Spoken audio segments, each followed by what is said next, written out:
that I don't do any of the super hard work, and I just get to sit around and come up with cool ideas. And come up with cool ideas. Come up with cool ideas. That come up with cool ideas. Cool ideas. Cool ideas. Cool ideas. Cool ideas.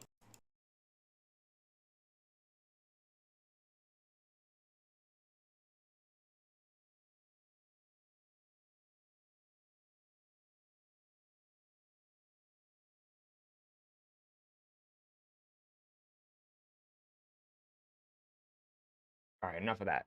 Enough of that. Okay. All right, so that was a long delay, but that's just how it is sometimes.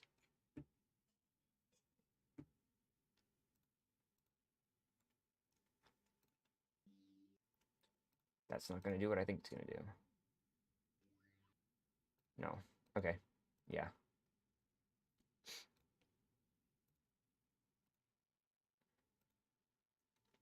Bear with me. Also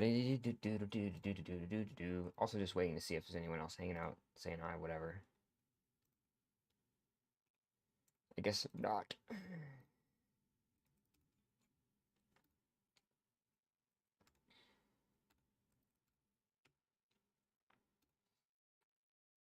Ah.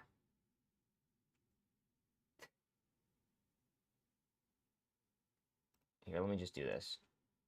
And close my door.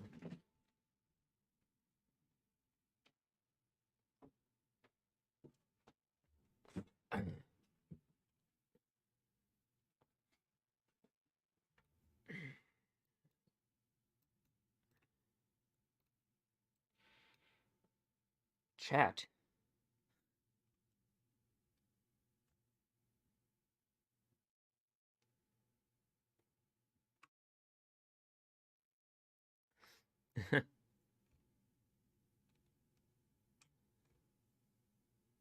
How do I see?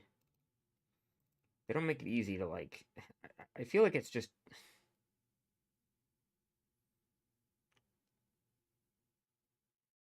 Go live? I mean, I know I'm live, but. Excellent. Stream health. Yeah, I should just have this open. Yeah. Okay. Yeah, let's get off of the standby screen. It's been way too long. And just get to working on the game. Okay, because I just wanted to. Since I'm doing something interesting, I might as well share it. It's a interesting thing. So, okay, let's start.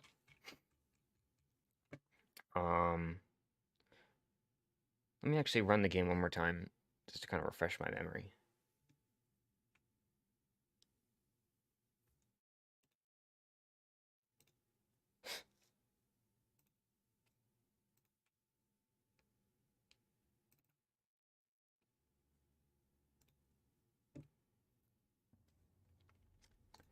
Where's my cursor?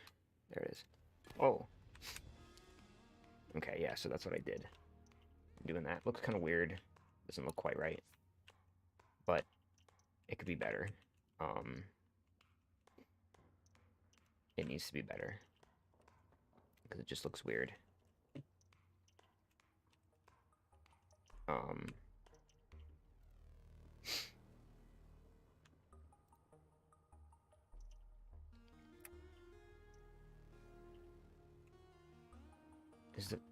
It's probably just the music. Yeah, I could maybe make it a little bit louder, not to make it too disruptive. Both Scots. Hi, Scots. Aye.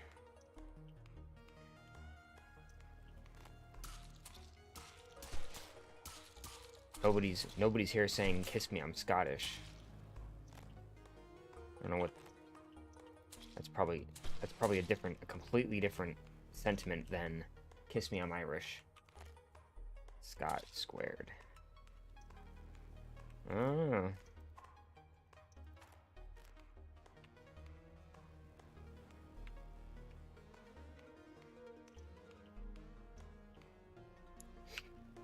Ah.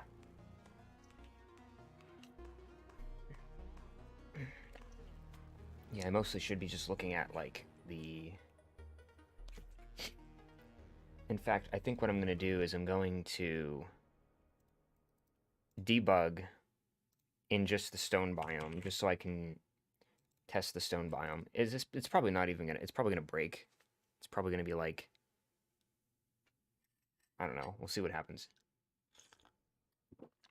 With my luck, I'll get an infinite loop, because I haven't used this setting in a long time. Has not been supplied with biome information. Yes, it has. Well, at least it worked, it appeared. Yeah, it generated everything with one biome. Well, this all plays against you in your Irishness or Scottishness, whatever. Something like that. But yeah, it looks like we have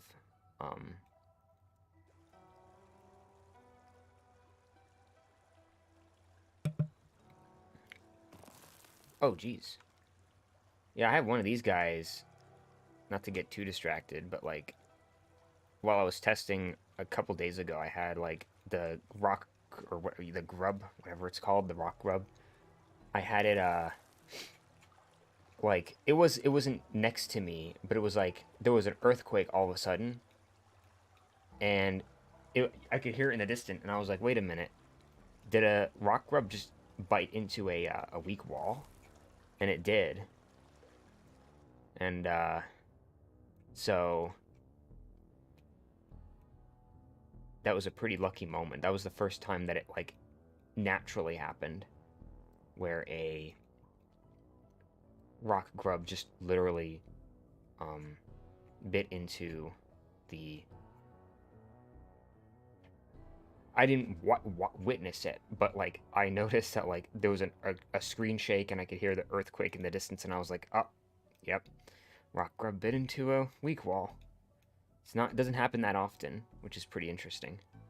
It almost makes me think that there should be like there's so many different like achievement possibilities, and that would be one of them. Just like an achievement that you get, like you either have to just wait to get the achievement, it'll just happen randomly, or you can try to get it to happen by looking for a weak wall, getting a rock grub, and then oh look, there's two of them. Oh my god. And getting a rock grub to like chew on a bite into a weak wall and get it to collapse. Like that'd be an interesting achievement. But yeah, so but it's kind of interesting because here we have these two rock grubs like in this contained area, and they're gonna slowly kind of expand until maybe they'll like bite into this maybe or something like that. But that's interesting. But yeah, like this is what I want to make some changes to this. This was just kind of like an initial tweak to see what it was like, and it's interesting, but also at the same time kind of weird with how it looks. I like the color tinting, but it just feels off. So, the color tinting is just to try to make things look a little bit more interesting, but at the same time, it just doesn't look quite right. So, I'm going to be trying some other things for making the floor look interesting. This is something we've been trying to do where we make the floors have more visual variety and stuff like this, more structure going on.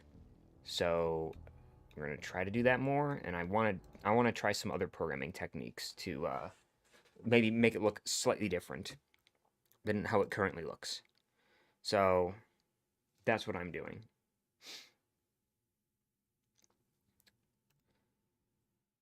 Kind of wondering why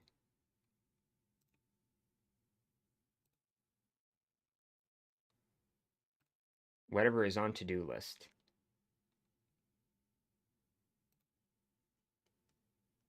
Probably shouldn't be doing this, clicking on that, because my bandwidth is going to go crazy.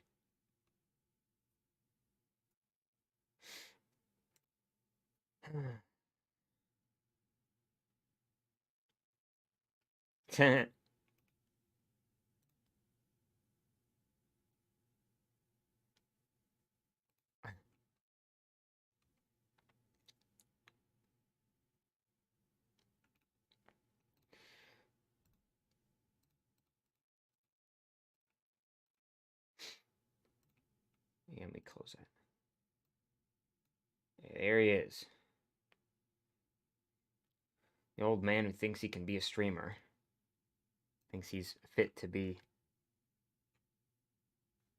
doing the work of millennials. uh,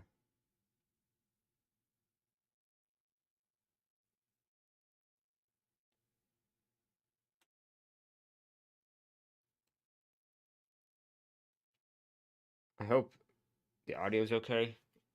Audio stream current bitrate 0 is lower than we recommend that you use. I hope the audio bitrate is okay.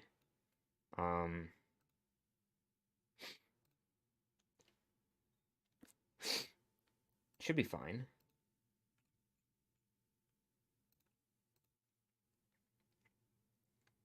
I don't know where to... Yeah, it should be fine. Maybe it's just YouTube being confused. Anyway. Yeah, so let's see, what do we have here? So, yeah, this. So, in fact, I can just close all but this to clean up my tabs. How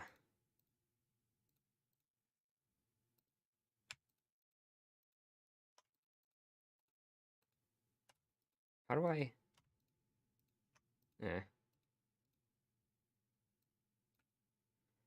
Make some more space for myself. There we go. So I was doing this, and I'm fine with this, but I want to do something slightly different where, like, I can open up paint.net to kind of help myself visualize what I want to do. I want to do something like right now it's like Perlin noise. Well, it's simplex noise, to be specific. But it's like, so it's like this, you know, and then the parts that are white are these kind of detailed areas, right? But what I'd rather do is something where, like, if I go into the curves, what would happen is there'd be like these kind of regions like this. So it'd be something like this. So I have to cut I have to do like a cutoff like this. And I think this will probably make it look a little bit better, like a cutoff zone like this. And then have two different layers of Perlin or simplex noise, whatever you want to call it, random noise, where like these are basically zones where you have different tiles, and then and of course you can adjust it and things like that. But like it'll be like these zones are where there's going to be alt tiles and stuff.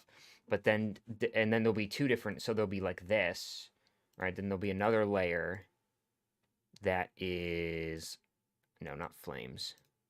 And this will be probably harder for me to actually illustrate, I think, in here. It would actually be very easy for me to illustrate in GIMP, because I know GIMP has this functionality. And it makes me now want to do it, but I'm not going to do it quite yet. Clouds. If we add another layer, randomize it again. Randomizing literally just takes it and shifts it.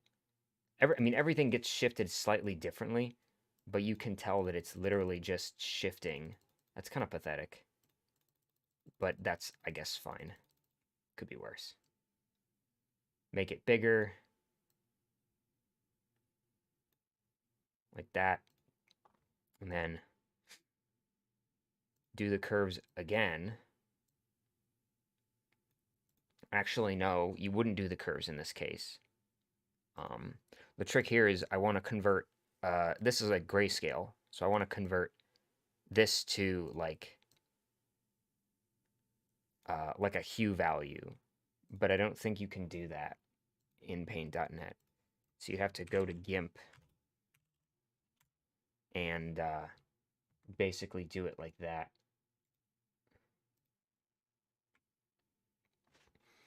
Because GIMP has a way where you can convert to something to hue or whatever to kind of make the point. Unless, of course, I like paint different regions or whatever. Like that's, yeah, but. So it would be kind of like, let's say,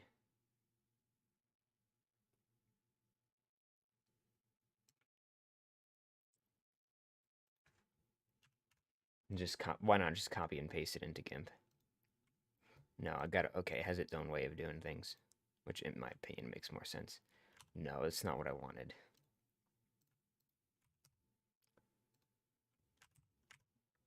There, so we have that, and then add a new layer, and we'll do that. But now this layer is going to be, we're going to convert it. I think you can do this. I'm pretty sure you can do this.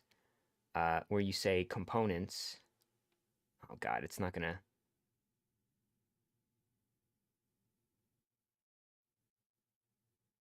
I know I'm kind of getting distracted, but it's a part of like planning out the idea.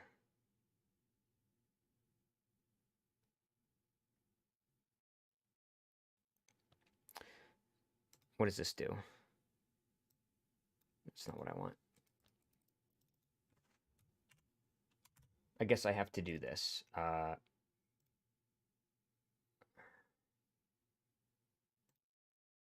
I just...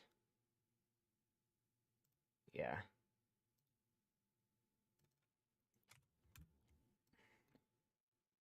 Can I duplicate a layer now? Can I do that? Yeah. I don't know if this is how they want it, but... Or, no, it's not. Okay, so... We'll see what happens. Colors, components. I want to compose it. Come on.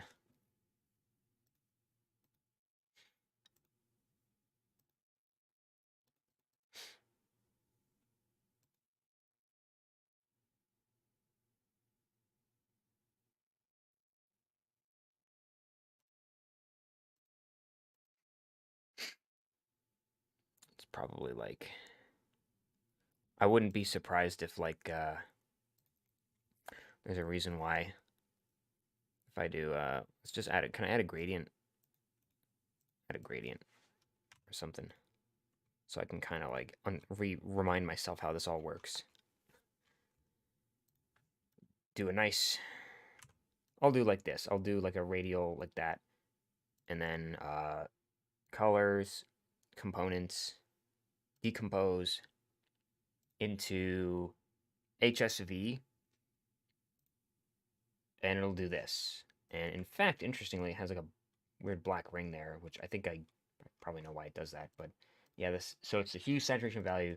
But then this image is, I bet you, in grayscale. So that's why. It's in grayscale mode. So these are not in grayscale mode. So if they were in grayscale mode, it looked like it just... Wait, did it change? No, it didn't change. It just tricked me. What's going on here? Oh, okay. So now that it's in grayscale mode, is it going to allow me to recompose? There we go. What? Am I doing something wrong?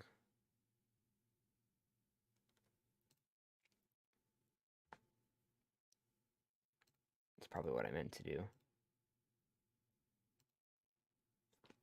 Compose. Compose, compose, compose, compose. Yeah. There we go. So HSV.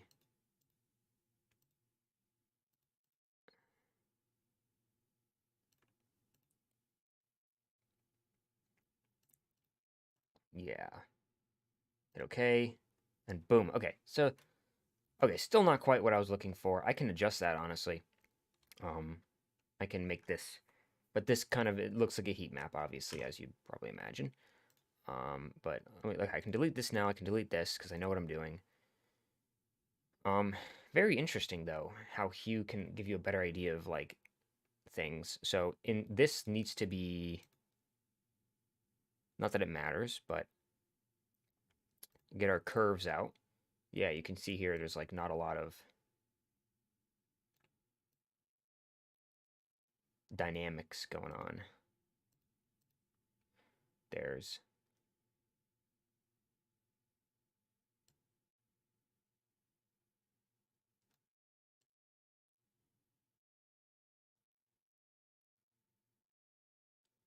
and that could be for various reasons. It doesn't look right at all.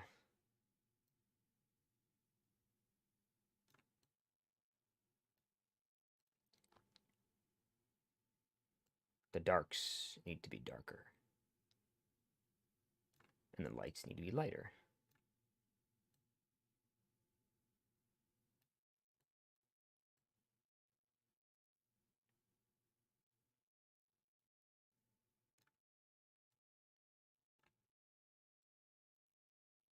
Something like that. That's more, you know.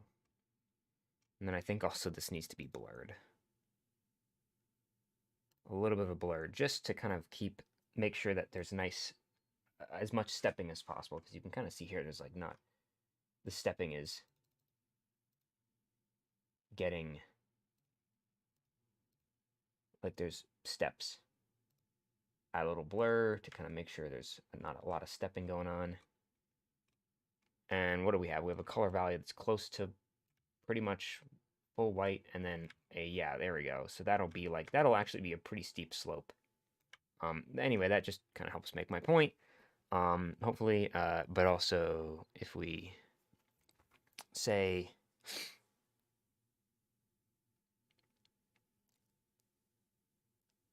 compose, okay, there we go. So different colors, whatever, that's my point. So now we take this. In fact, I should create a new, yeah, what I should do is copy this over to a new thing. Copy this to another layer. This is what I was trying to do originally. Is that? No. This is in grayscale, probably. Yep, RGB. Here we go. And essentially you multiply the one by the other. I like to go through all the different lighten only, Luma lighten screen. Obviously, some of these are weird. Yeah, darken only. Multiply, of course. Obviously, still doesn't look quite right because I think just the scale is like way off. But like it more or less that idea where like you have like there's blue here, and then there's green here, and there's red there. So the idea is that you're gonna have these regions where it's essentially like there's more stuff going on. In fact, you can probably get a better sense of that if we had a different noise pattern. Noise. I guess I could use cell noise. And then, or maybe not.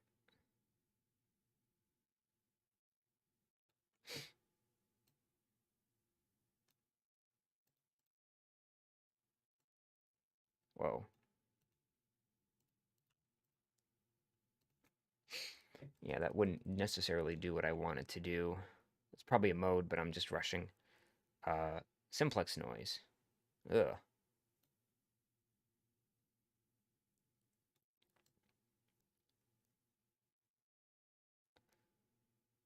Simplex noise does not look like that. It doesn't. Like, it really doesn't. It's a lie.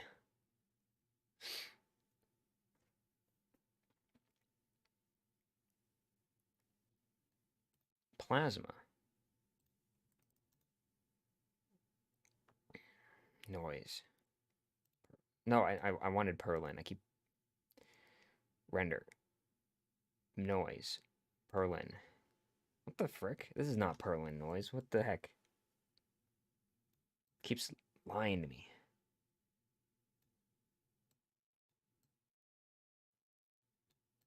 What is this?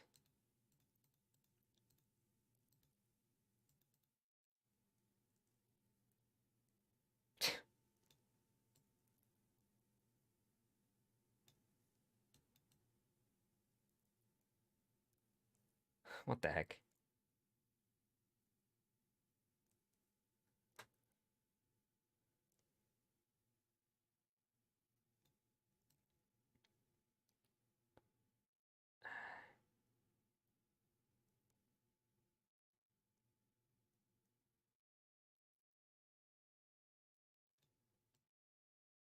Nope.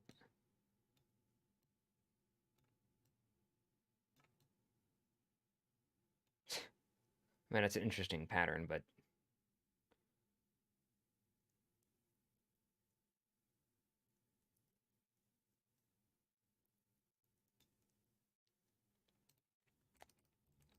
I can't believe that.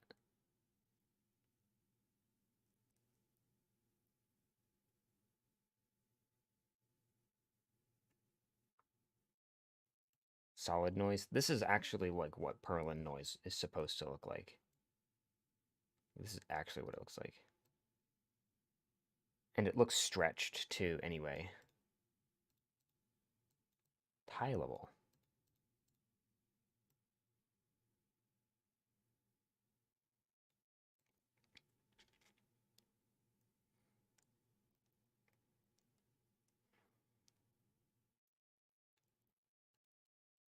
Turbulent.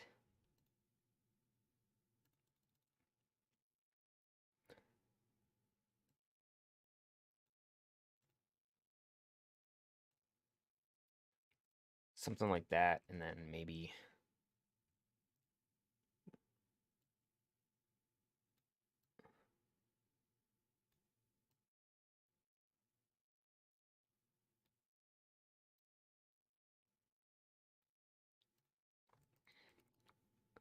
See what that's like.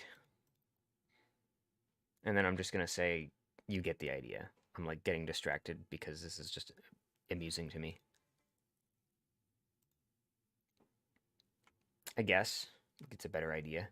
Different zones, different areas where there's different colors and stuff. So then if you take that and I mean you could kind of tell it's like stretched, like I was saying. But in here, so if we delete that and paste in this, that's a better, gives you a better idea, a better sense of what I meant. So blues, here's some like different colors, this kind of idea. So there's two different noise layers that are both giving you this kind of look that I think is going to be better for what we're trying to go for, rather than what we have right now is actually it's a different approach. It's a basic approach. So we're trying to do something a little bit different.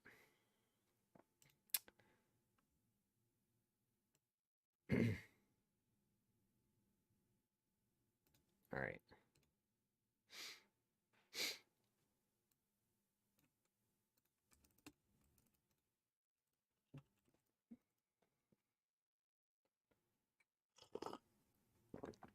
Take a sip. Okay, so I'm going to have to...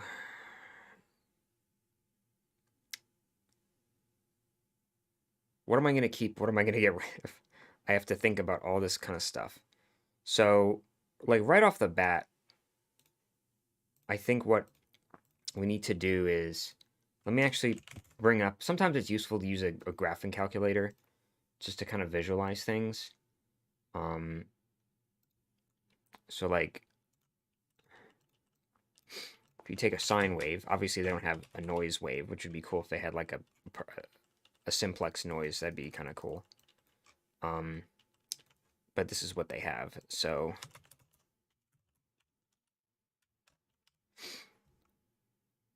and then we'll take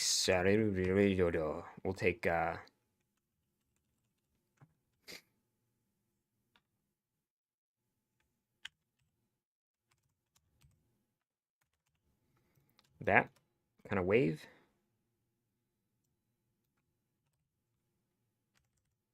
Make it negative. There we go. So we can kind of get a sense of stuff here. And then what I want to do is I want to say, like, we're only going to be paying attention to, like, the upper bit. Like, the upper, you know, the upper echelon. We're going to be doing, like, f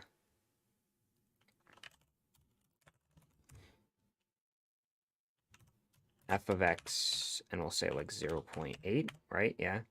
So everything below, let's say 0.8. Obviously, it makes them very spaced apart. Like, I guess it could be, like, 0.7 or something. Just depending on, you know, trying to get, like, the right feel for the noise. But basically having these, like, islands. More like island things. And then I think you can, like, there's different ways to do it, but I think it's kind of like what you see in the image where we want, like, I took the noise, and what I did is I basically said, you know, I remapped it to, yeah, that's what I did, is I basically remapped it so that this upper bit was in that, and of course I don't know how to, well, I'd have to do the remap function in here, but the idea is, like, if I go back to the normal sine wave, it would be like you take this from 0.7 to 1, and that gets remapped to the range 0 to 1, which stretches the wave essentially, and then you clamp it off on both sides. And then you basically say that's your, that's what you're trying to go for, essentially. You are? Cool. So I technically have more viewers than it appears. Apparently, I don't know. I have no idea how many viewers you have. I was assuming you were just doing your own coding, but no. Hold on.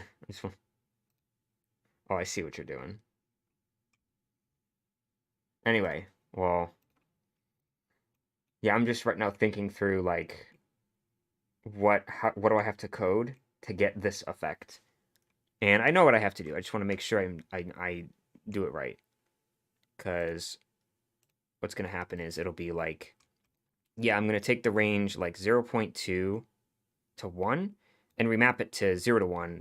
That'll just push everything down, and that, yeah, okay. So let's do that. So we're gonna have height. This is, yeah, okay. Let's, yeah, start simple, then work your way up. That's always a good thing to do when programming. Start simple, work your way up. So I have my noise sampling, my noise function. So what I'm gonna do is I'm going to just say, let me comment this out. I might have to mute myself.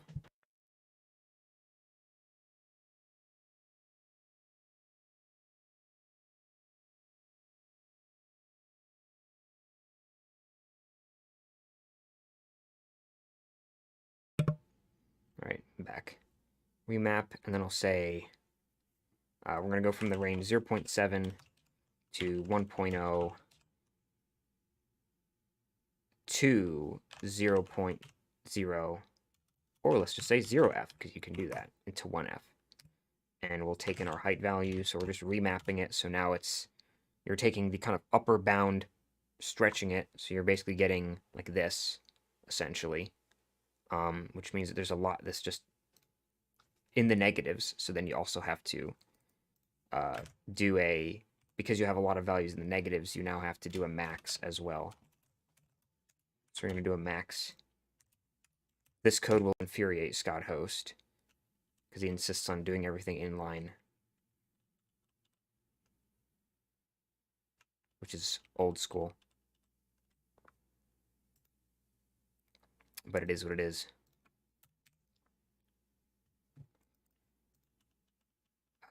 Yeah, 0f. So we remap, which will inevitably push the values down into a lot of values into the negatives.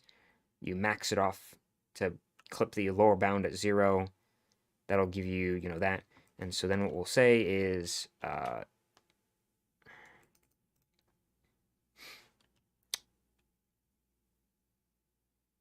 You have that. So I think, and then what we're gonna do is we're gonna say,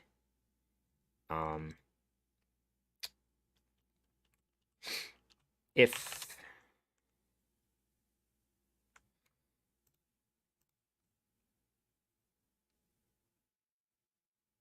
I am low, I just had to do this for a min lol. I'm listening to. Okay, be back. I'm gonna work on G stuff. All right then.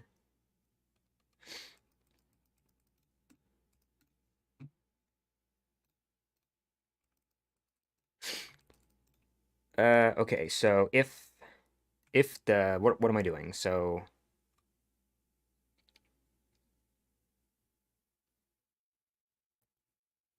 yeah, we'll just say like if height is greater than 0, which I know there's problems with that, but I know in some situations the value will be 0 because of how this works.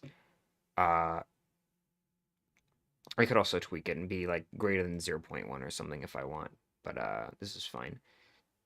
So what I'll do is I'll say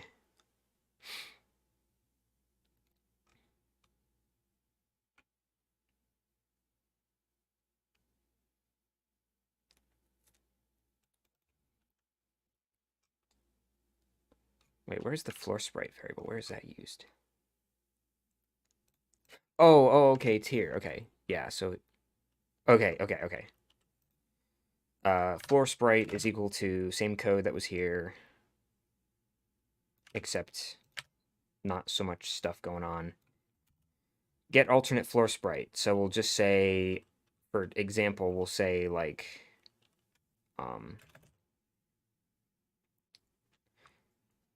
we'll just say 0. Yeah, that should work. And that'll give us a very basic example. In fact, what I'm going to do is, I think I'm going to do, because I want it to be more obvious. So which tiles are, I think it's like 0, 1, 0, 1, 2, 3. We'll do 3 because I think that one's easier to see. I mean, they're blue, so. I do also want to change the sprite, change it back and make some different types of tweaks to it to get a better effect. Hopefully. I'm not a pixel artist like Mike is. Anyone can say they're a pixel artist, but like, I just want to make some tweaks, some conceptual tweaks.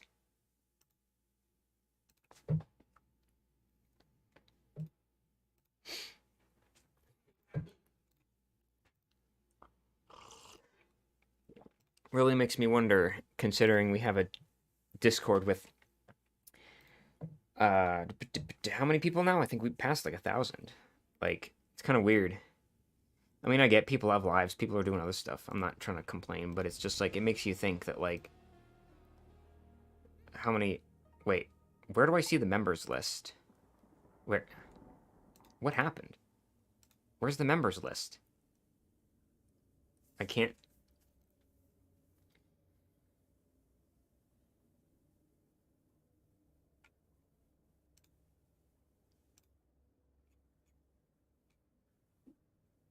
What?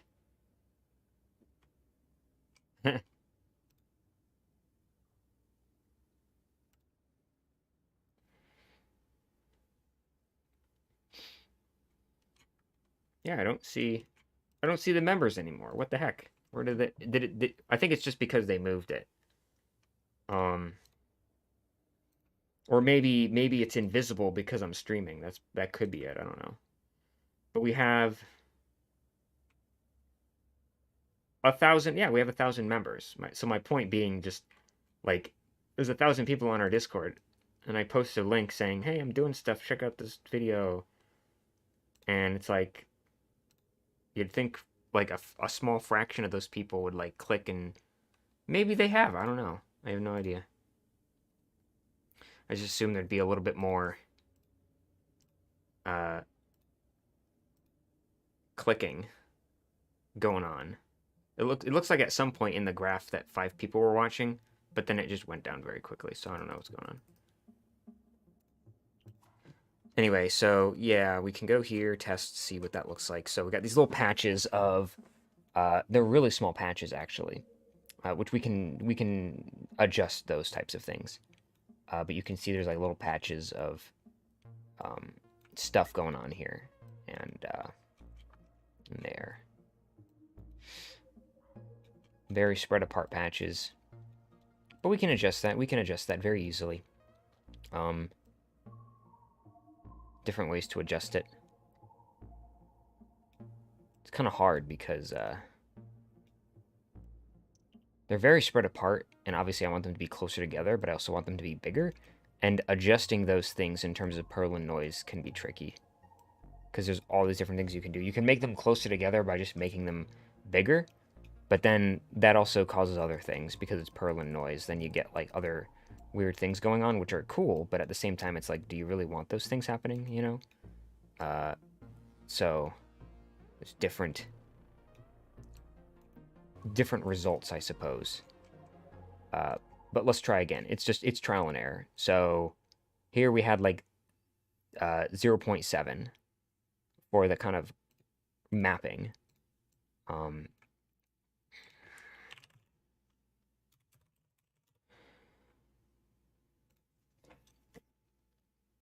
see. Like this. This is the function.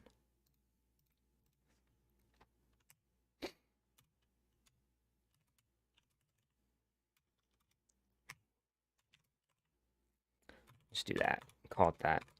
And then say like it'll be A, B, and C, and D, and X. Something like that, yeah. And then we'll say X. So, oh, this is confusing. Low 1. So that's A. High 1 is B, I think. Low 1 is A. And then low 2 is C. And then high 2 is D. Like that. That gives you that. So now if you want to remap, all you have to do is say, in this case, you'd say like F map. And you'd say 0.7 to 1, 0, 1. And then we'll plug in f of x like that. And there you go. Okay, so that's the result. It appears. Is that correct? That's the thing. It's hard to tell. But it appears to work. I mean, if you just put 0 there, you get the right thing. And then if you put 0.1, then it takes you. Yeah, I'd say that's correct. So then that could be like, you know, too far apart, right? Could be like, so 0.6 or 0.5 could be the trick. In fact, 0.5 is probably what you want to just go for. Essentially, which essentially just remaps the sine wave to like, you know, a positive negative. But that'll probably be where it'll be like, yeah, 0.5 or something like that. But with that being said, we'll try that. And then, of course, this gets all clamped to... I'm doing a bunch of stuff. Just GOG. I'm doing, like... Right, obviously, like, you're just looking at a graphing calculator, but this is building into something that I'm doing in Below the Stone, doing some visual stuff. So, that's what's going on here. Okay, there we go. So, yeah, so... an effect like this. You have these kind of like islands of stuff going on. But anyway, yeah, here's what I've been doing. You could probably, if you like scrub back in earlier in the stream, you'll kind of see, like, if you look at the game, you can kind of see what I've been doing. I'm trying to make the floors look more interesting. No, I don't have the game running at the moment, so I'd have to restart it. But let me make this like 0.6, and also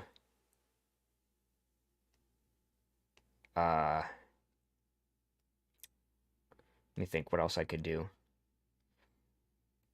Yeah, there's different ways to solve this problem. Like, I guess I could also make this 8. I'll do 0.5. We'll see. You know, well, yeah, let's do 0.5, see what happens. And I'll show you what the effect is that's going on. Hopefully the audio's okay. It's really hard. For whatever reason, I'm just must not have a clue on how exactly you're supposed to like set up streams and stuff like that on YouTube. Like, I mean, I'm doing it right now, but like it seems like YouTube will tell me that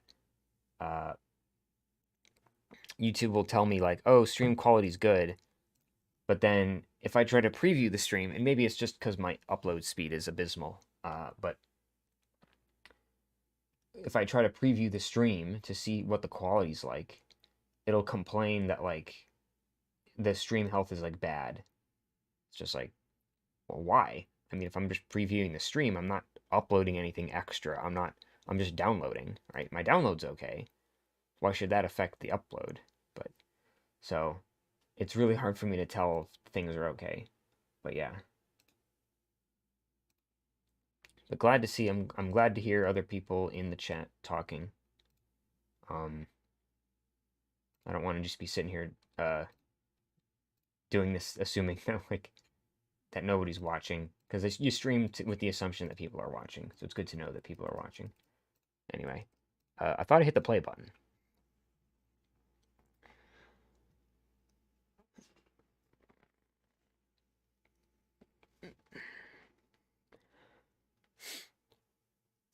Maybe we'd probably have more luck if we did game dev streams on Twitch. Like, I keep thinking to myself, maybe I should just do streams on Twitch. Like, something keeps gravitating me towards YouTube streaming, even though I guarantee you, like, Twitch streaming, like, we'll just get, like, it feels like we'll just get more people. Like, you'll get more people talking. This is more of what I wanted. This is closer to what I wanted. So you can see here that, like, we have these, oh geez, we have these kind of bubbles, regions. The only thing is that they're very far apart, and the one way you can remedy that is simply by doing multiple samples of simplex noise, which takes more computational time. Although, is that really something I really want to do? I don't know. You know, if it comes to that, sure, why not? But there are, as you can see here, there's also like regions that are very large anyway. So it's like you get small regions and large regions. It's like, what's going on? Well, I know what's going on. It's just how the noise looks. But you know what? You can also do other things to try to shape the noise to your advantage. And these are things that you have to kind of also think about, actually, when doing all these different, when trying to like I'm doing like basically programmatic art. This is procedural generation, right? You got like these large regions. This is what I want, but I want like these things closer together. You know, I don't want spots that are this small. I mean, it's fine if they're that small, but like, how do I improve that? How do I make things a little bit more uniform? And there's different ways to do that. So, oh, you saw that, Scott. Nice. But let's see here. What else do we got? This zone, like this, there's nothing here. There's like little spots here, but there's like nothing, and there should be like more of these little things. So what you can do is, right off the bat, if we look at our function, our base function, what you can do is you can multiply it by itself. So if you square it, well, if you square it, you get what you don't want in this case, right? In this case, what it's going to do is it's going to do ugly stuff. In fact, I feel like I have to use Shader Toy to actually better illustrate my it makes me yeah, it makes you want to use ZZT again. In fact, there's a different reason why that face is in the game, like that structure. There's a different reason why, which I think you know, but I'm not sure. I wish I had a better way to prototype procedural generation stuff, but this is just how I have to do it.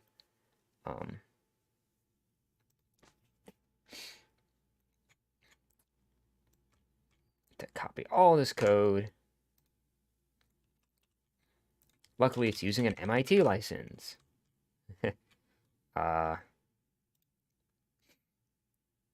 And let's see. Can I just... I should just be able to do this. I should say... Simplex, wait. Oh, I know what that is. Yeah, I just want simplex 3D. And then we'll say...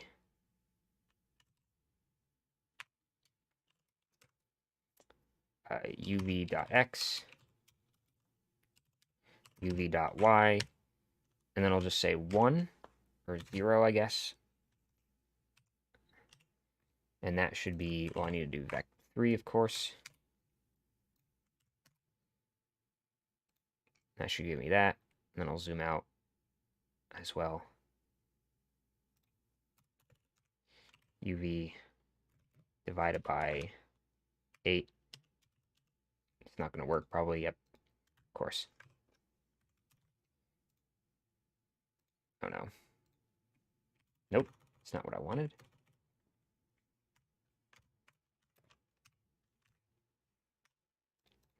Okay, so simplex noise. Apparently that's simplex noise. That doesn't look right. Or you know what? There's probably some negative values. That's probably what's going on. Which is fine.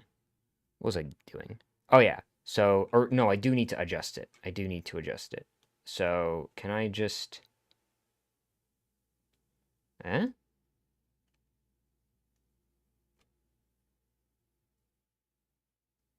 Can I tweak the function and...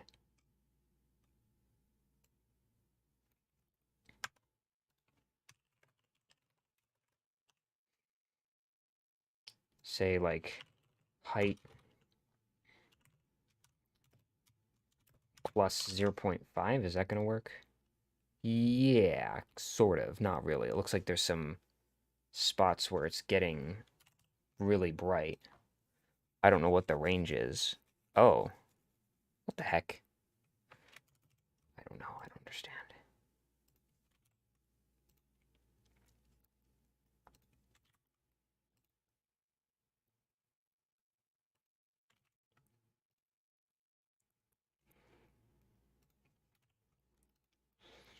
Isn't there like a remap function? There better be a remap function.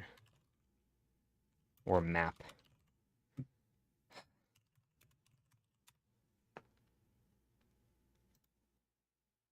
Is this a...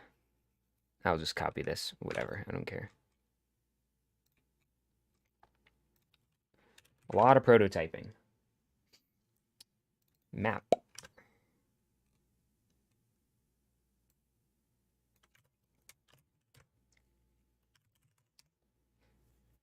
And I'll assume... Make some assumptions. I'll say like... negative 0.5. Is that... Yeah. We're assuming it's in the range negative 0.5 to, we'll say 0.7. I don't know.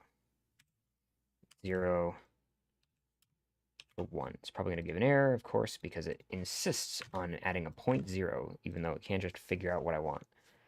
That looks closer to correct. Not quite.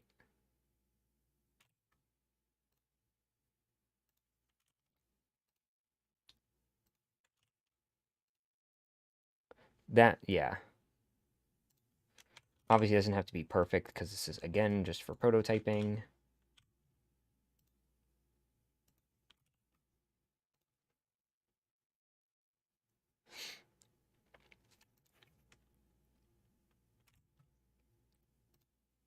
I can tell the spots that are clipping. 6, 7. What? That's weird.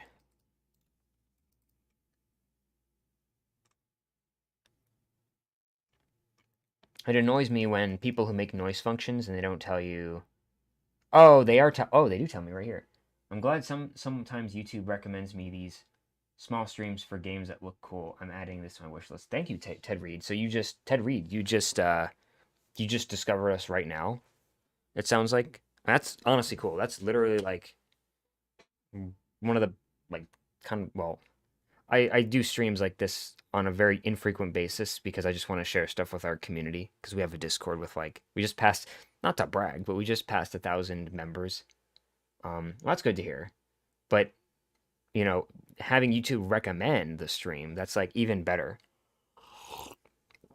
That's really I don't know, I just like showing what I do sometimes, I guess, and having new people discover it. Okay, so back to what I was doing. You'll see actually what I'm actually doing here.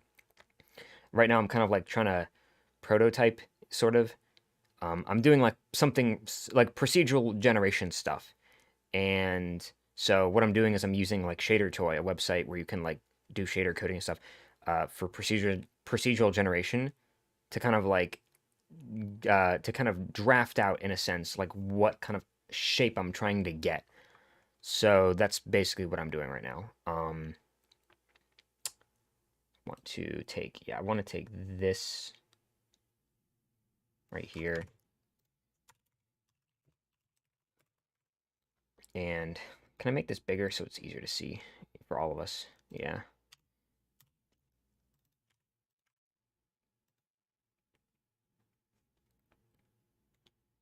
Oh yeah, by the way, are you a solo dev or is this a team?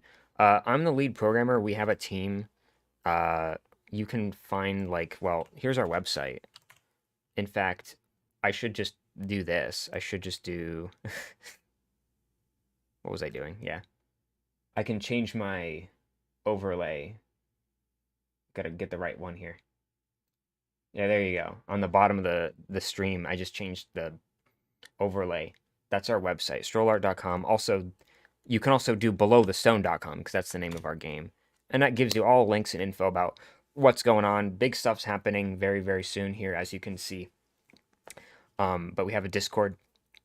That's where most of our like community communication happens. And then of course, I don't know, like I kind of forgot, like I don't know if in the link in the description of this stream, I know there's a link, but I don't know, I forget what the link is to. So I'm assuming that's where you wish listed us.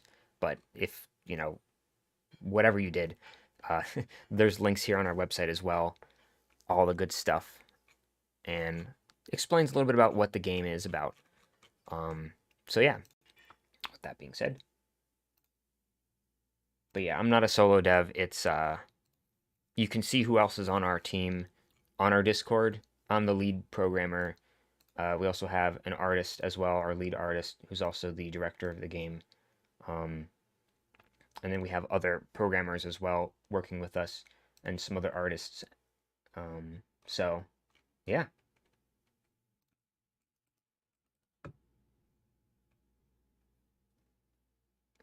Thank you. Thank you for wish listing. On Steam, it says roguelite, but on website it says roguelike. What's the aspects are light versus like? That's a good question. We're probably gonna have to like fix that because, well, actually, hold on. I want to see where on Steam it says roguelike. Let's see here. Or roguelite. Where does it say? On Steam, it says roguelite. Oh, it was a tag. I know. So in the description here, it says roguelike. Here it says roguelike. Just to be clear, at some point, we were kind of discussing whether or not we should be calling ourselves a roguelike or roguelite, and at some point we changed to roguelike many years ago. Um, the plus button next to yeah. These things.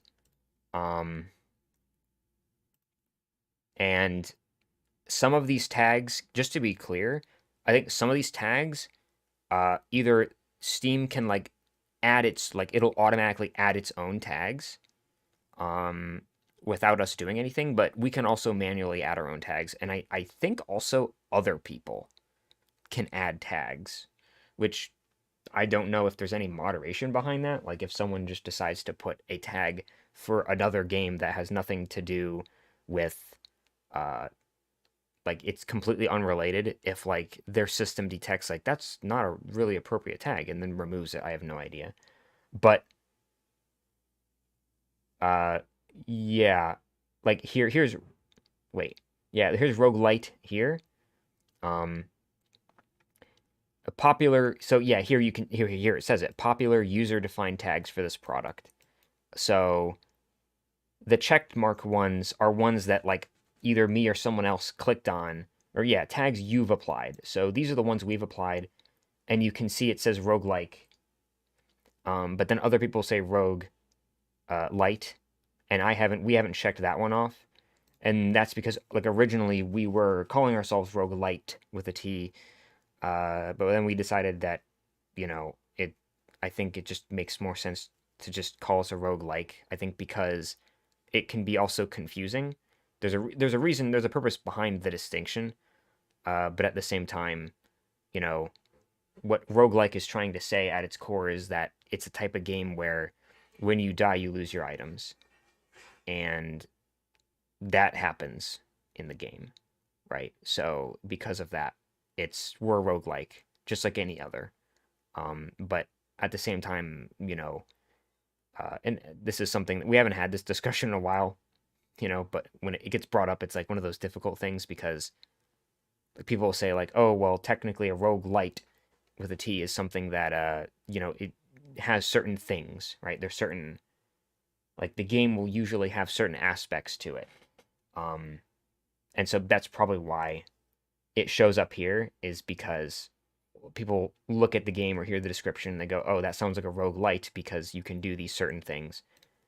And I think like this is something that me and our my good friend and the director of the game, Mike, you know, we've talked about this, and he's basically said that like, you know, I think to eliminate confusion, it just makes sense to just call it a roguelike, call it what it is simply, and you know, so that's kind of where we are with it right now. Is there any carryover progression across runs or just a reset? So like that's a good question. Because like in our game, a run, or no, well, in other roguelikes, uh, a run is like, you know, how do I put it like this? A run ends when either one of two different things happens. Either you die or you get to the end of the game. But in our game, in Below the Stone, a roguelike, or no, a run, that's what I meant to say. A run can end before you get to the end of the game. So there's it that allows you as the player to so we're also I should actually also specify now that I'm thinking about this because this is something that we're also kind of saying. um I'm getting distracted, but I don't I'm getting carried away with two different thoughts now, train of thoughts. But you a run is basically you leave the main safe area, the kingdom as we're calling it. You leave that area, you go into the procedurally generated caves, you know, you do stuff, and then you can leave, and then craft new items and things like that. You craft items in like the safe area in the kingdom, and then uh, the cycle repeats. So each run can happen within the entire progression of the player, and that means that as the player or as the developers, we can make a game where getting to the end takes longer, but it's okay because the player can kind of do it. You can progress in steps. You can like say, okay, I've gotten to the point where now I have all the equipment I need to tackle, you know, the end of the game. And so now you can do that.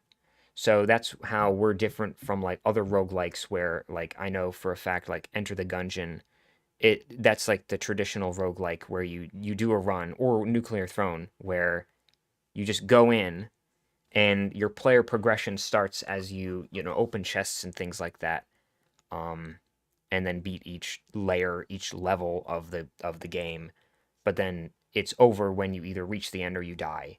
But in our case, uh, the progression you make is like in incremental pieces, but nevertheless, if you die, you still lose the items that are on your character. So, um, like you lose. So you said like you lose items, but is there anything that stays? So that's the thing. So to actually get to the end of so just this is an important thing to point out with what you're asking, is that number one, in order to beat the game, you need to have like you need to go to the caves, right? Like the I can show it. Can I show it here actually right now? Are we in a good? Yeah, I can show it here. I'll actually show you the game. Um, like this is where like the actual combat happens. This is where the main game takes place. What I'm about to show you. Um, but the basic idea is that in order to beat the game, your character has to be in a state where they can lose their items, right? You're basically risking your stuff. So you can see here, like this is just for debugging purposes, but you can see here, like this is the player's inventory in their hotbar, and you can drop items and stuff like that. So right now this is like the case. This is like where the combat happens. So if you die, if I like, I'll go find some like monsters or something. Like here's some slimes that can attack me. So if I die, if my health reaches 0 and I die, I lose all the items that are on my character while I'm, playing here. So, that's where the roguelike aspect comes in. However, the way that the caves works is that you can escape them. You can leave them at any, well, not at any time. You have to leave them after doing something. There has to be like an objective, a reason to leave.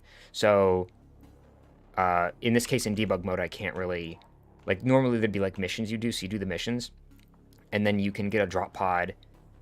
You can summon a drop pod after doing certain work. You get the drop pod, you escape, and you go back to the kingdom.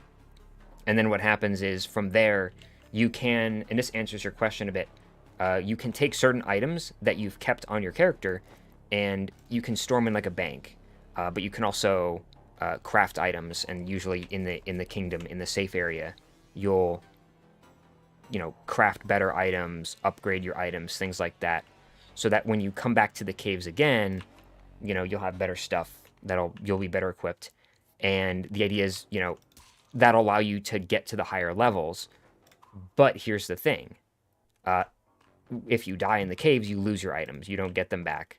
So ultimately, at the end of the day, you still have to, even though you can store items that are safe, when they're in the bank, in this bank area, if that makes sense. Like in the kingdom, there's a bank area where you can store your items. But when they're there, you can't use them. They're useless to you because they're in your bank, right?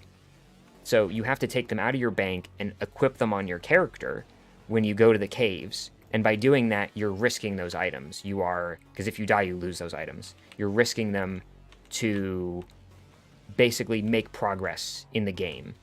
So, that's, kind of, if you understand, like, where, like,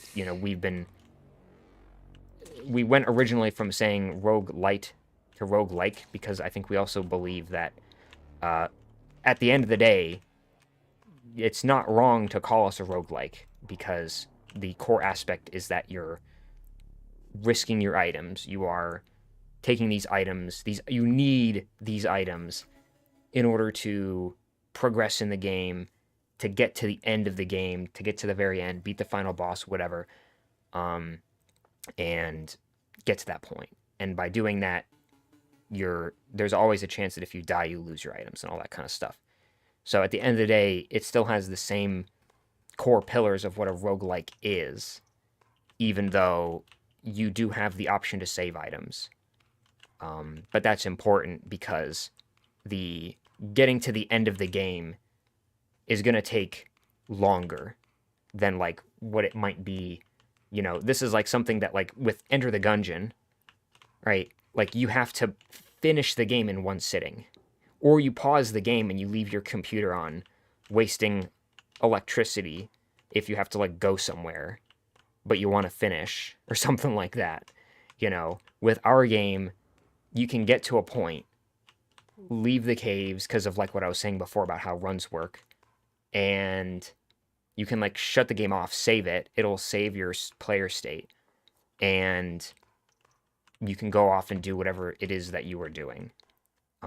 So and that exists purely because, you know, the time it might take someone to get to the end and Enter the Gungeon, if they can get to the end and beat the final boss, like it would take a person way longer to get to the final boss of our game. So you have to give people like more checkpoints to be able to say, okay, I'm done playing for today.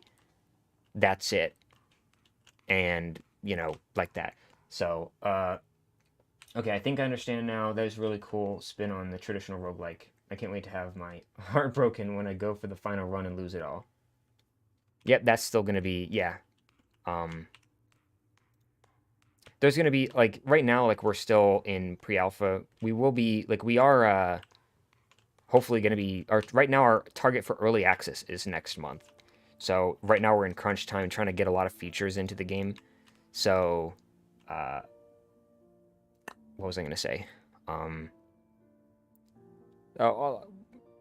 Point I was getting at is we're in pre-alpha, but soon we're just going to be in regular alpha because early access starts soon. But even then, there's a lot of features that we haven't added in yet that may make their way in, you know?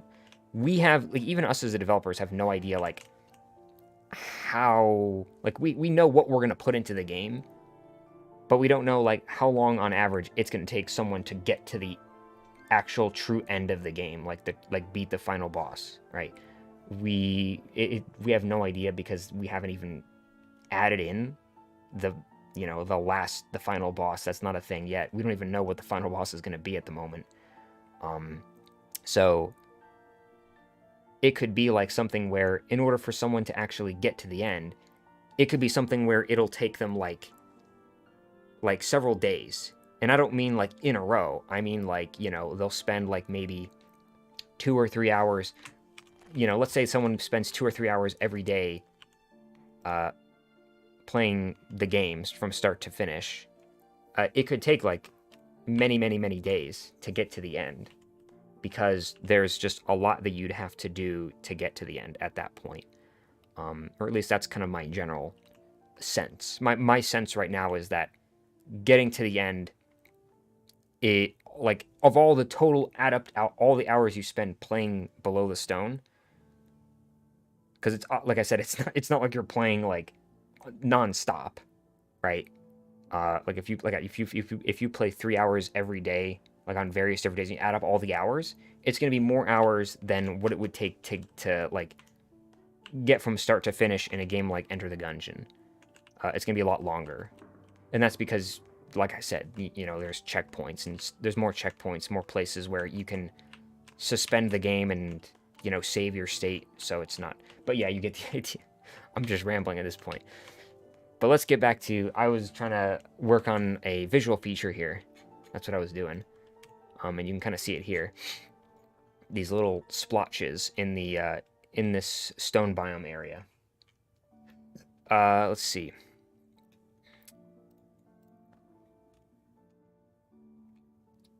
Let me check. I'm checking something on my other screen right now.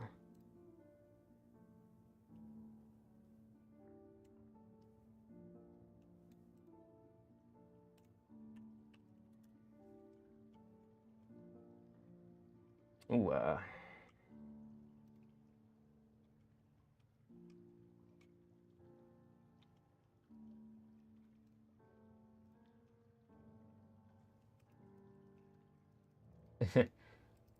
well, thank you for answering all my questions. I'd definitely be buying a comment.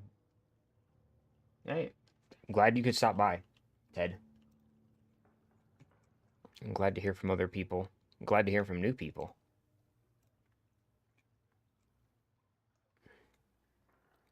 It's always cool. Let's see here. I'm going to do, yeah, height times equals height, like that. Yeah, it gives us more, these like pointy bits.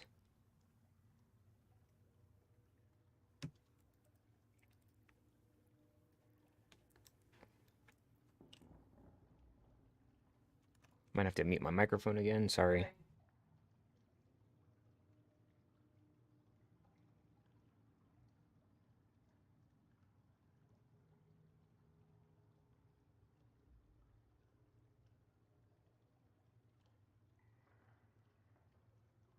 Sorry about that.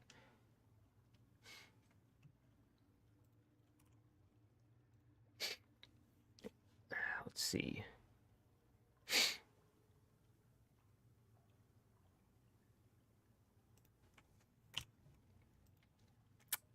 I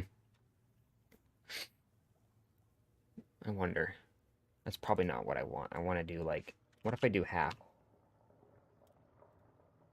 Oh dear. That looks worse. I mean, that's probably what I want, you know. Uh-oh. I could just shut that off for now, because...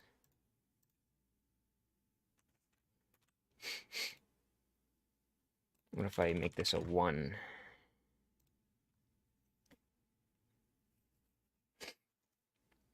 Uh...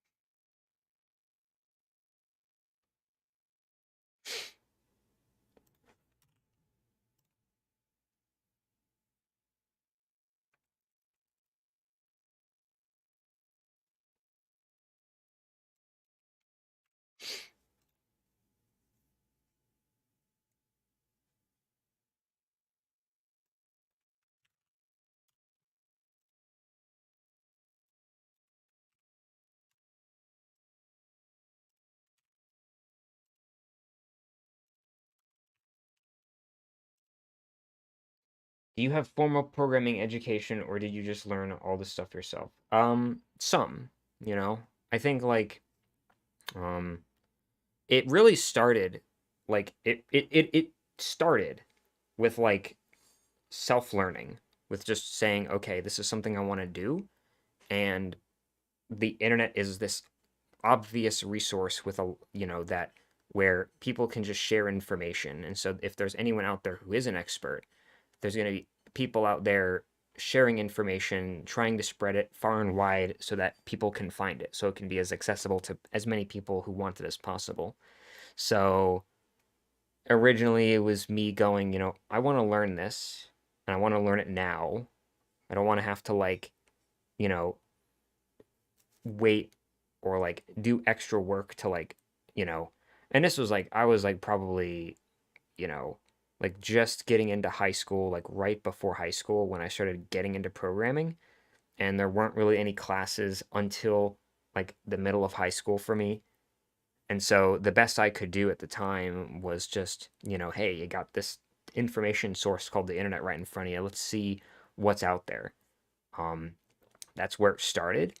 And then, you know, you kind of realize that like it's great to have an open resource that you can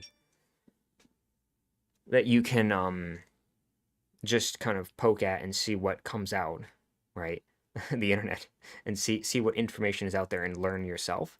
But it's also good to have other people who have experience, who are like professors, people who are formally educated, to kind of help show you like what's important, to show you to put emphasis on the core bits, the important bits of what it is that is like the field that you're getting into, in this case programming. So formal, you know, I did like I said in eventually in high school, when I got to the right grade and the classes were available, I did take the programming classes at my high school.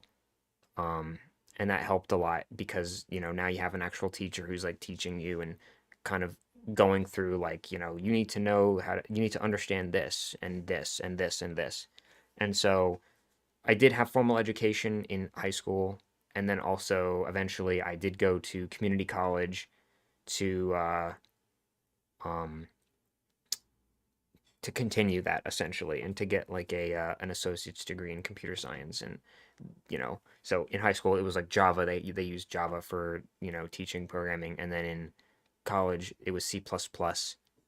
So and so I learned quite a bit of new things in C++ that you don't really learn in Java, various things. But, you know, in between, right? Because life isn't just formal education, right? Even in between those things, uh, you know, there's a lot of, you know, just still self learning. There's a lot of you know, even though I was in high school learning Java by through a teacher, or in college learning C++ through a professor, I would still go, oh, I have my own projects, own things that I want to do, and chances are I'm not going to wait for the teacher to like teach this specific thing. Chances are he's not gonna, because there's a lot of things to teach about. So you just try to understand what the right terms to search for are. You can type them into Google, or now you can type them into ChatGPT even, to try to get a better sense of what you're trying to learn, and you know, go from there. You know, you're still going to be self-learning even if you have formal education. So it's a mix of both. Uh, I've gotten to a point now in my life though where now it's pretty much self-learned. Like I was in last time I was in college was literally 2020. So, you know, and I've learned a lot about programming since then. So it's, you know, it's, I think it's true for many programmers that it's really just a mix. Um, so yeah, it's a mix. Okay, so let's actually do this. I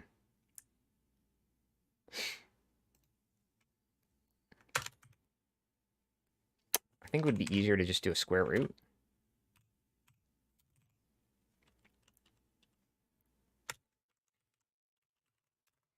Yeah, this might be better if I just do a square root.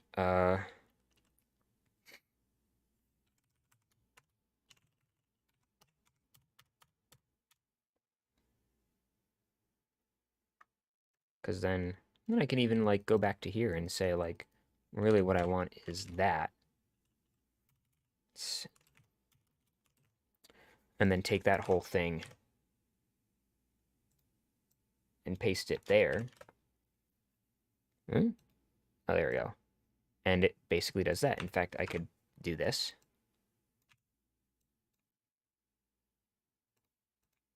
And a lot of the learning is also like talking to other programmers, right? Sometimes it's not just, you know, I mean, it's all through the internet. It doesn't have to be through the internet, but you can also like, how should I say, you know, just like talking to other programmers who you know are experts at certain things. That can also be something very, very powerful because what you're essentially doing is you're learning through just talking to other experts, right? There's so many things to learn in the field of programming that like sometimes it's good to just pick the brain of another person who knows something that you don't know, and that can kind of help. Once you kind of get that spark of basic knowledge, then you can like start to do your own research and finish learning the rest of it on your own. It just takes like getting to learn the terms and the concepts, and then from there, once you know the terms and concepts, you just do some Google searches or some ChatGPT stuff, and you'll learn the other half. If you want to focus more, you don't have to keep. That's okay. But how important is optimization in a 2D game like this? I would think it isn't really something to worry about. But then I keep seeing games like this that run awful. So it is something you really have to think about with this game, or most machines strong enough to just run this pretty well. That's a good question, and I don't mind answering any of these questions. I do have dinner soon, so and I think the stream's getting pretty long, but Oh, it's really? Oh, okay. It's been 1 hour 30 minutes. Okay. I mean, I might do another stream later after dinner because I do have dinner soon here. But to answer your question, like optimization is always important, but a lot of it comes down to understanding, having a good sense of what your computer is capable of and what it isn't capable of with whatever you're doing. And so, for example, one thing that I learned or I was told in high school. So keep in mind, this was like, uh, this was well, I graduated in 2016, so this was like a couple of years. This is something I was told a couple like years before that. So 2015 or 2014, when I was learning Java. This was like the first language I ever learned for like the first time. Is that when you're coding, and this can go for a 2D game, 3D game, whatever. It doesn't matter what kind of game. Doesn't matter like you know anything. Okay, optimization is always important. It's just a matter of understanding what the computer is doing. So let's say, for example, and this is C++ code. I like to use C++ code as, in this case, for examples. But if you do, well, bear with me for a second. Got to set things up properly. There we go. And let me make this bigger.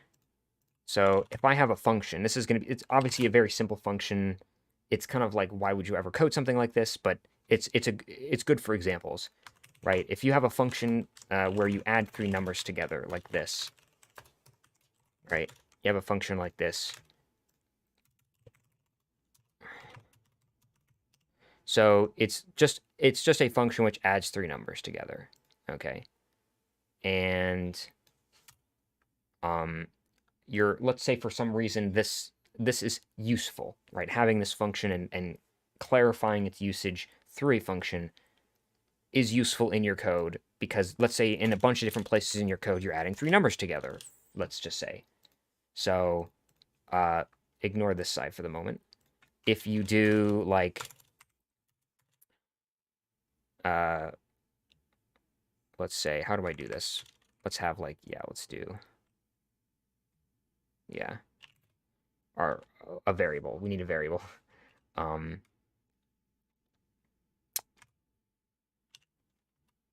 I do this?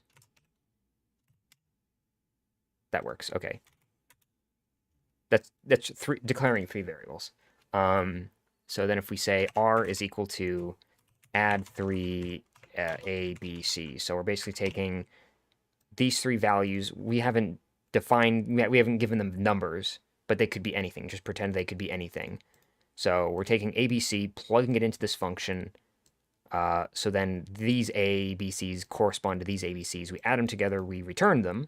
And so that's what this is. So the result of this, so us adding these three numbers together in here gets stored in the variable r. So r is a variable which holds the value of a plus b plus c. And what I was told and this was for Java, but it applies in either case by principle, that I was told that like when you write a function and you call a function like this, that there's overhead. I was told, and I'm doing air quotes in person right now, that there's function call overhead, which slows things down. And that's true.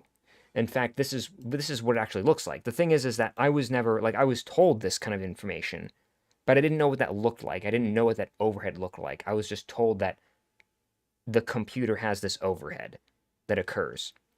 And so this is assembly code. So this is closer to what the actual computer is actually doing. Like it goes step by step through what's going on.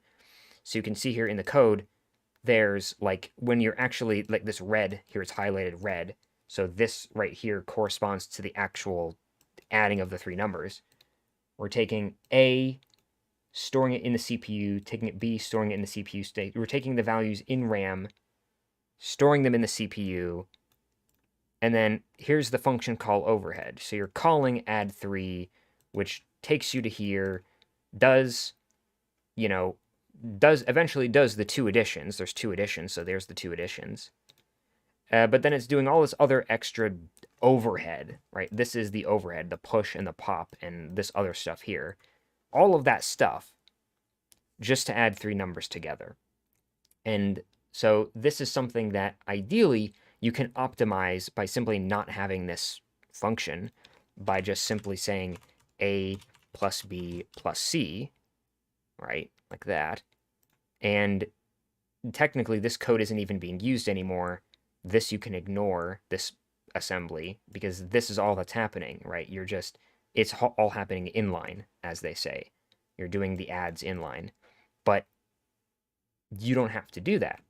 Reason being is, so here if we go back, we're doing the call, the CPU's doing more work, even though it's the same code.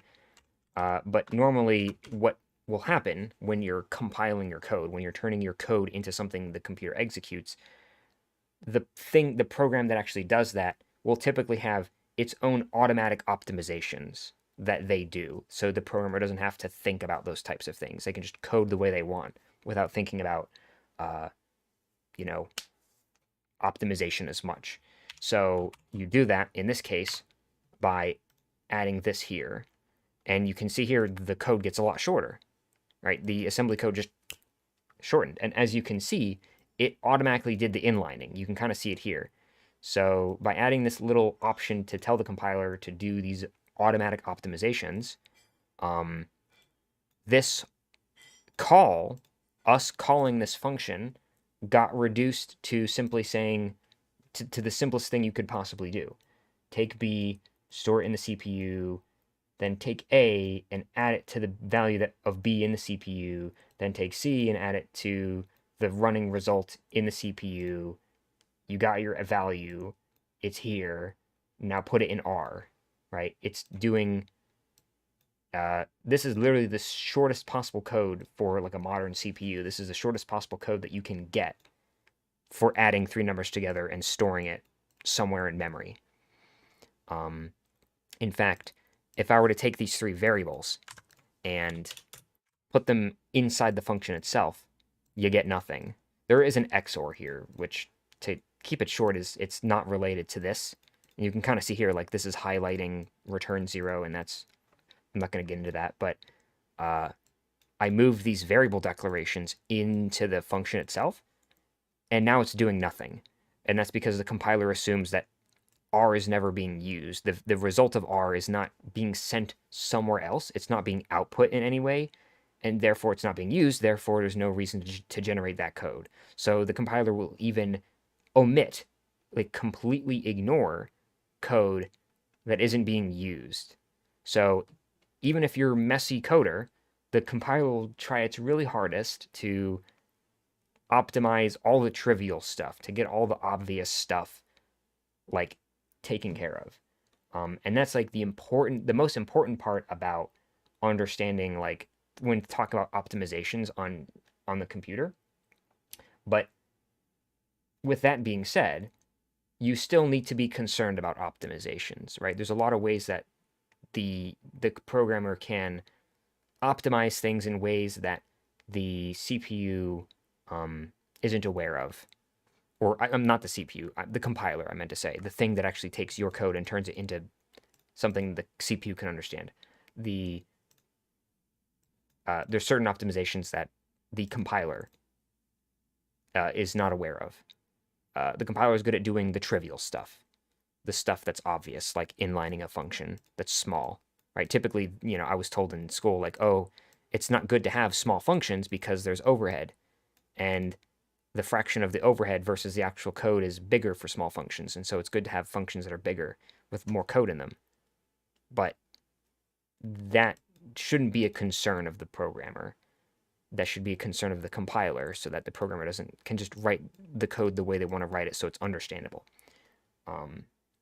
But what you were saying, like, for like 2D games and 3D games and optimizations and things like that, like, you should always still be thinking about the impact of your code and trying to optimize. even though computer hardware has gotten really, really good, you should still always be thinking about performance and, because your game could always be running better. It could always be, your code could always be uh, improved and reduced. It's fortunate though that like you don't have to, like when you're writing your code, like you don't have to first run through your code. You don't have to worry as much about performance, but and so what that allows you to do as a programmer is that you can say later on down the line, I want to optimize my code. I want to uh, make it run a little bit faster. And so you can then go down like a couple months later and say, okay, I'm going to optimize this. Um, so you don't have to do it immediately, right? We're not living in a world where the hardware is limited and you have to make the optimizations now. You can make those optimizations later on. So, but yeah, it is important. Optimization is important. Trying to see. Wait, where's your message? Am I still streaming? Oh yeah, okay. If you want to keep, how important is optimization in a 2D game? Optimization, yeah, in short, optimization is important in any game, regardless of whether it's 2D or 3D. You can get away with more in a 2D game because it's not 3D. Yeah, okay, yeah. Yeah, yeah. I just like talking. I like talking about this stuff, Ted. This is like, especially the optimization thing, because for many years, I had the wrong mindset when it came to programming, right? I had the wrong mindsets. And then and then someone basically said to me, "Oh, the compilers that that make your code into a program, like they do a lot of the grunt work for you." And that made programming for me like a million times easier. So I just love talking about that story because it's like something that like I wish I knew like many years before, for learning about it. Um, but yeah. Okay, so I do want to finish this up and then I do have to stop streaming, but I might finish later. I might start a new stream later after dinner. Uh, height, square root, and then we do this. That should, okay, that's fine. Okay, I'll save that. Let that compile. I have a fair bit of MATLAB experience. I've never used MATLAB, but I believe it's used a lot with like science research, if I'm correct, or just science in general. Um, Experience from my college degree, but that was mostly math focused and nothing like this. So a lot of what you were saying was new to me, but made sense. I feel like all of my questions took enough time that the game will have to be delayed a month. No, no, no. I'll tell you this, like, there's already a lot of other things that will like, I will create my own distractions, right? Like, I'd like to be able to start working on the game, like, at 2 p.m. or 3 p.m., but typically what'll end up happening is I'll start, like, at 6, 5 or 6, or something like that. And it's because of other stuff that's out of my control. But sometimes it's just my brain going, wouldn't you like to do this other thing? Wouldn't you like to do something else on the computer or whatever? It's stuff like that. And so, oh, this is looking ideal. I just got to make it smaller. But yeah, it'll be like that. Or other stuff out of my control. It'll be either like depending on whatever day it is. It'll be so there's like all these different distractions that happen, and if they never happened, the game there'd probably be a lot more stuff in the game. Like right now, if over the span of like many years, if like all the distractions, all the stupid distractions that happened didn't happen, yeah. So don't worry about like the questions you're asking, because it's like if anything, it's a very small fraction. It's a small fraction of the distractions. That rhymes. I want to take a picture of that put it on our dev gallery. Maybe then people will see the stream. Even though I'm gonna close it in a second here.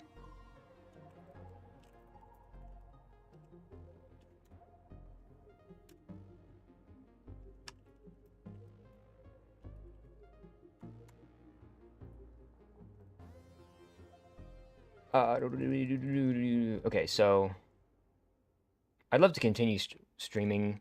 I have dinner right now. I will try to stream again after dinner because I'm trying to like build up to like the final effect that I'm trying to get here in the game, and I haven't finished it yet. I'm getting close. So but yeah. Let me open up OBS. There we go. But yeah, so I'm going to close the stream off now. So for any of you out there, along with Ted, who are listening, thank you for watching. I'll try to do another stream.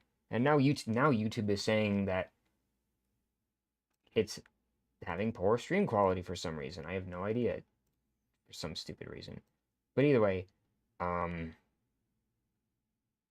you all for watching. I'll try to be back and stream again after dinner, so